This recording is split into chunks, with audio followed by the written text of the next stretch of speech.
नमस्कार दोस्तों, स्वागत है आपका वीर हनुमान चैनल में। यहाँ आपको सुनने को मिलेंगी धर्म, भक्ति और मानव कल्याण से जुड़ी अद्भुत, रहस्यमयी और प्रेरणादायक कथाएं। तो चलिए शुरू करते हैं आज की दिव्य कथा। बहुत समय पहले एक सुंदर नगर में माधव नाम का एक युवक रहता था।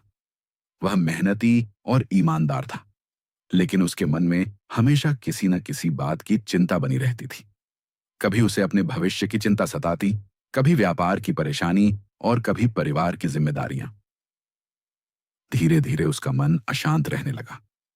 वह अनेक लोगों से मिला, कई उपाय किए, लेकिन उसे सच्ची शांति नहीं मिली। एक दिन नगर में एक प्रसिद्ध संत आए।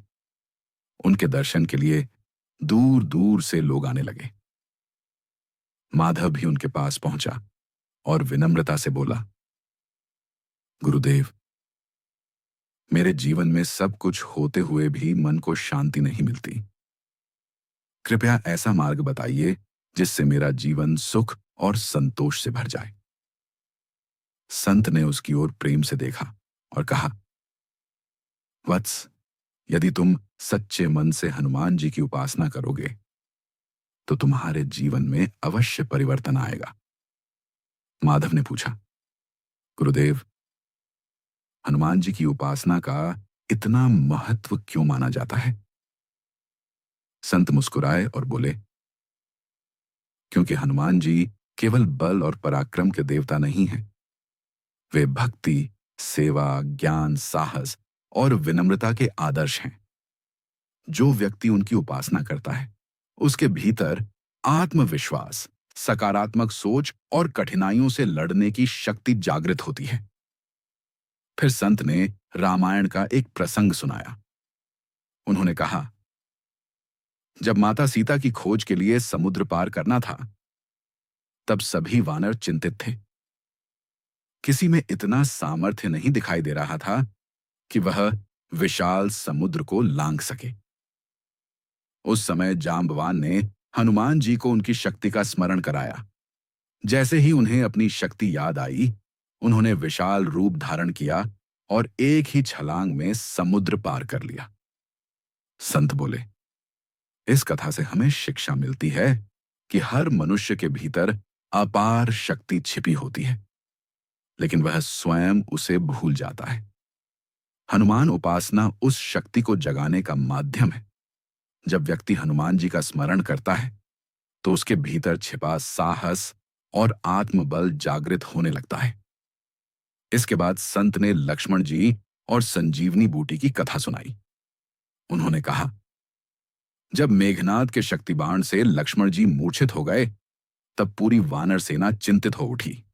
वैद्य ने बताया कि हिमालय से संजीवनी बूटी लानी होगी। समय बहुत कम था। तब हनुमान जी तुरंत हिमालय पहुंचे।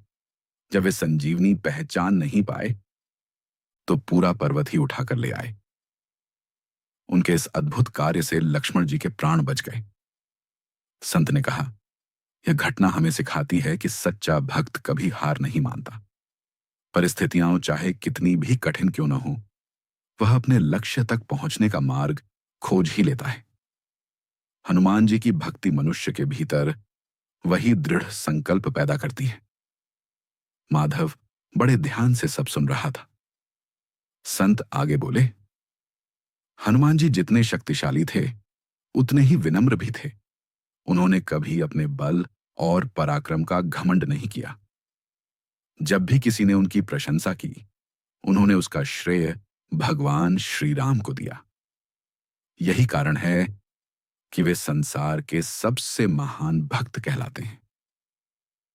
आज के समय में मनुष्य छोटी सी सफलता पाकर अहंकार करने लगता है, लेकिन हनुमान जी हमें सिखाते हैं कि सच्ची महानता विनम्रता में होती है। जो व्यक्ति उनके चरित्र का अनुसरण करता है, उसके जीवन में अहंकार कम होता है और सद्गुणों का विकास होता है। फिर संत ने कहा, हनुमान जी को संकट मोचन कहा जाता है। इसका अर्थ है संकटों का नाश करने वाला। लेकिन इसका मतलब यह नहीं कि वे जादू की तरह सारी समस्याएं समाप्त कर देते हैं। वे अपने भक्तों को इतना साहस और विवेक देते हैं कि वे स्वयं अपने संकटों का सामना कर सकें और उन पर विजय प्राप्त कर सकें। संत ने आगे बताया, हनुमान चालीसा का पाठ विशेष रूप से लाभदायक माना गया है। जब कोई व्यक्ति श्रद्धा और विश्वास के साथ इसका पाठ करता है तो उसके मन से भय और नकारात्मक विचार धीरे धीरे दूर होने लगते हैं। उसका मन शांत होता है और आत्मविश्वास बढ़ता है। उन्होंने कहा, कलयुग में हनुमान जी की भक्ति सबसे सरल और प्रभावशाली साधन मानी गई है। जो व्यक्ति नियमित रूप से उनका स्मरण करता है, सत्य का पालन करता है, दूसरों की सहायता करता है और भगवान राम के नाम का जप करता है, उसके जीवन में सकारात्मक परिवर्तन अवश्य आते हैं। माधव ने संत के चरणों में प्रणाम किया और उसी दिन से प्रतिदिन हनुमान चालीसा का पाठ करने लगा। वह सुबह जल्दी उठता, स्नान करता, दीपक जलाता और श्रद्धा के साथ हनुमान जी का स्मरण करता। कुछ दिनों तक उसे कोई विशेष परिवर्तन दिखाई नहीं दिया, लेकिन उसने अपना नियम नहीं छोड़ा।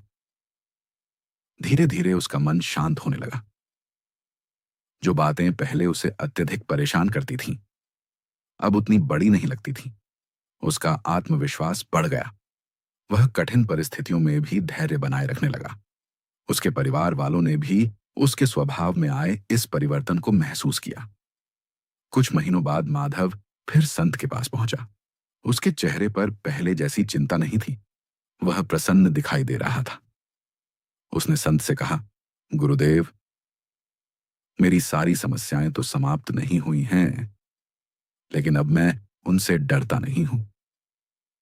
मेरे भीतर एक नई शक्ति का अनुभव होता है। संत मुस्कुराए और बोले, वत्स, यही हनुमान कृपा है। जब मनुष्य के भीतर साहस, विश्वास और भक्ति जाग जाती है, तब जीवन की सबसे बड़ी कठिनाई भी छोटी लगने लगती है। फिर उन्होंने अंतिम उपदेश देते हुए कहा, हनुमान उपासना केवल पूजा पाठ का नाम नहीं है। यह जीवन को सही दिशा देने वाली साधना है। यह हमें सिखाती है कि हमें साहसी बनना चाहिए, दूसरों की सेवा करनी चाहिए, अपने कर्तव्यों का पालन करना चाहिए और हमेशा ईश्वर पर विश्वास रखना चाहिए। यही हनुमान जी का संदेश है। अगर आपको यह कथा भावुक और प्रेरणादायक लगी हो तो वीर हनुमान चैनल को सब्सक्राइब जरूर करें।